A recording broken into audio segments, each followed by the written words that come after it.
What is going on, everybody? So today, guys, we are going to be showing you guys another build video, and hopefully you guys are having an amazing Labor Day weekend. Remember, if you guys enjoyed this build, all you guys can do is leave me a thumbs up. And if you're new and want to see more Division content right here, make sure you subscribe. And if you guys haven't seen my video on the main channel where I talk about where I'll be doing my daily live streams on Nothing But Skills live, I will put a link to it in the description. We should be going live today for about 2 to 3 hours, a pretty short stream, but I plan on doing dailies over there. So if you guys want to see those streams, make sure you guys go over there and subscribe. But let's get into the build. And right off the bat, you'll notice that I'm hitting pretty hard, right? I am using the King Breaker, and the good thing about this build is I'll actually show you a little bit of gameplay using the Police M4, and both of them work very well. It just really depends on what kind of weapon you like using. If you like using a higher rate of fire, well, the Police M4 will definitely be the better bet for you.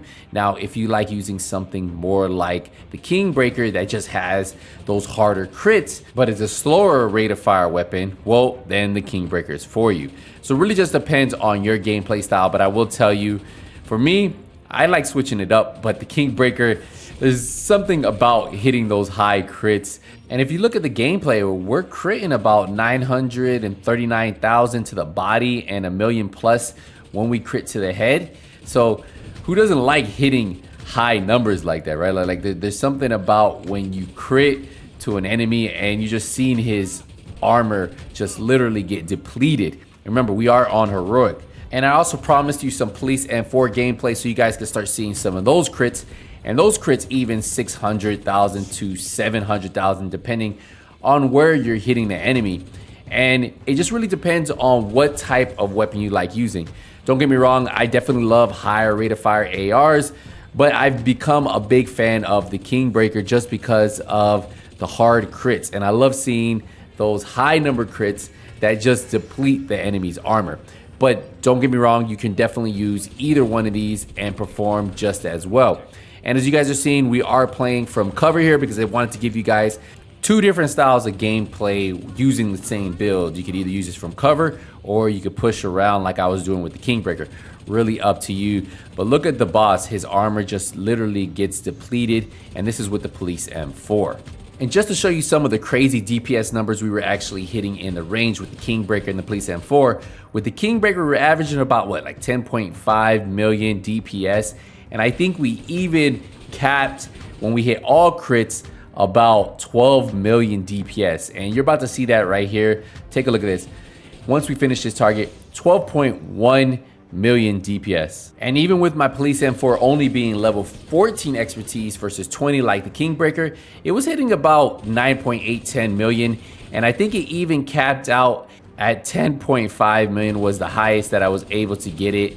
And that I tried it a few times, and on average about 10 million. So still very impressive for a high rate of fire weapon. And the King Breaker is sitting at 152,000 total damage, 650 RPM, 50 round mag with 20% weapon damage, has assault rifle damage, health damage, and 10% damage to targets out of cover. Obviously, it comes with that perfect flat line that amplifies weapon damage by 20% to pulse enemies. We have a crit chance scope, 20 round mag, the link laser pointer because of the specialization, and then we have the 5% crit chance muzzle. And if you look at the Police M4, if you compare the two, 112,000 on the Police M4, it's level 14 expertise. It does have 850 RPM, and it has flatline versus perfect flatline, so it gets 15% extra amplified damage to pulse enemies. Now, if I could get this Police M4 to level 20 expertise, I believe that the DPS is gonna get a lot closer, and you won't have that big gap from the King Breaker and the Police M4.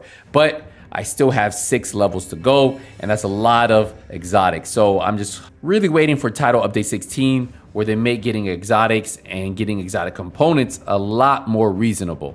So for the mask, we're running the Cheska mask with weapon damage, critical chance, and a 12% critical hit damage mod. Cheska's also going to be giving us a brand bonus of 10% crit chance. For the chest, we're using the closer chest. This is the UG chest with 5% total armor, it has 15% weapon damage, it has 6% crit chance, 12% crit damage, and a 12% crit damage mod. Plus it has perfect spotter, so it increases total weapon damage and skill damage by 20% to pulse enemies, and everybody will be pulsed, as you guys are seeing. Because we are not only using the link laser pointer, that once we aim at an enemy, they're pulsed, but we're also using a pulse. So we're able to keep enemies pulsed almost the whole time, and that's what's cool about it. Because obviously the link laser pointer allows us to pulse enemies, so we really don't need a pulse, but I honestly like running a pulse so I know where all the enemies are, so that way there's not one flanking me or camping just waiting to kill me. For the holster, we're running the Fenris holster. That's going to give us 10% assault rifle damage. We have weapon damage on here, crit damage, and critical hit chance. For the knee pads, we have the Overlord name knee pads with weapon damage, damages targets out of cover, and then we have that critical hit damage. For the gloves, we have the contracted gloves with weapon damage, damage to armor, and critical hit damage.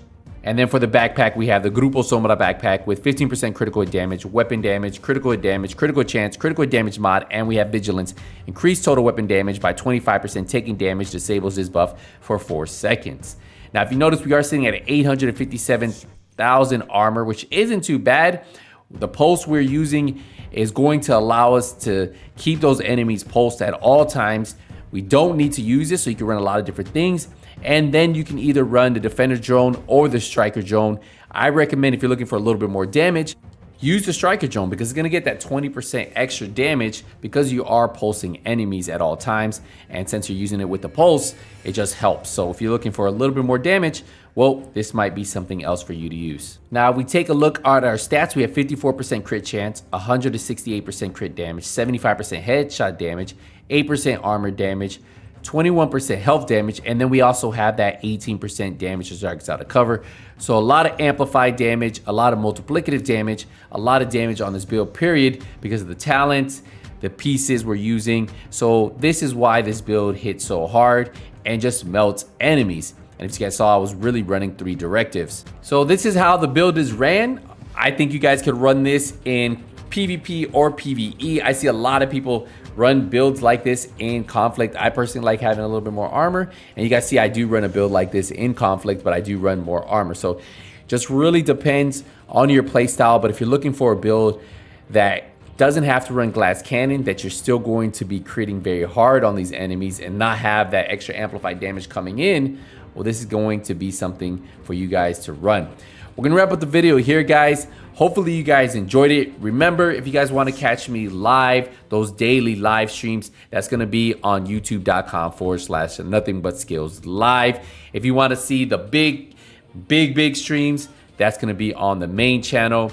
And we have one coming up very soon, and I'll explain everything in the near future. So hopefully you guys are ready for that one. But make sure if you guys enjoy these videos on the channel, leave a thumbs up if you're new. We'll be dropping videos daily right here. I'll see you guys in the next one. Appreciate the support, appreciate the love. Until then, hey, nothing but skills out. Take it easy, everybody.